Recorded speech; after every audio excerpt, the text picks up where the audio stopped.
आप सुन रहे हैं अपना भोजपुरी नंबर 1 की प्रस्तुति।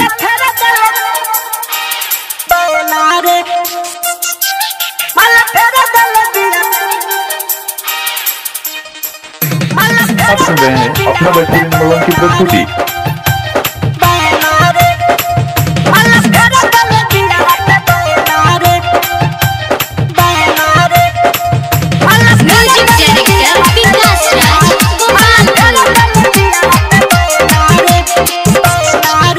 खुशबू रिकॉर्डिंग स्टूडियो। देखिए यार मोर पाना रे, देखिए यार मोर पाना रे, ओह पाना रे, मला फेरा दल दिया रात बायना रे, मला फेरा दल दिया रात बायना रे। देखिए यार मोर पाना रे, देखिए यार मोर पाना रे, ओह पाना रे, मला फेरा दल दिया रात बायना रे, मला फेरा दल दिया रात बायना रे। हम ना जाने कि बोला कैसन करी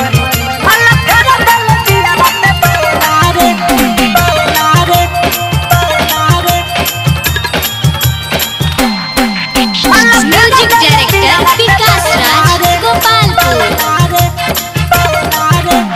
पुलावा के नीचे रेट करता है आके, दिल दिया धोखा रात हमको बोला के, बड़ी गजन कइले बिया रे भाई।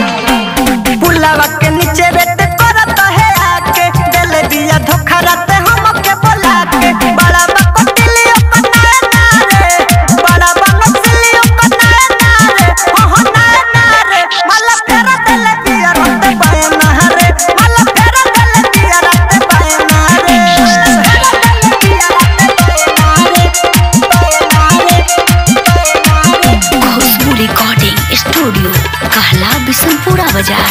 मिक्स बाय इमाम बाबू। म्यूजिक डायरेक्टर विकास राज गोपालपुर। राइटर पर मधु ठीक नहीं कौए, देवे के ना रहुए तो काहे के बोलौए। अरे छाछ को लिया के छोड़ देले बिया, डीजे पीरिन सब तो ठीक नहीं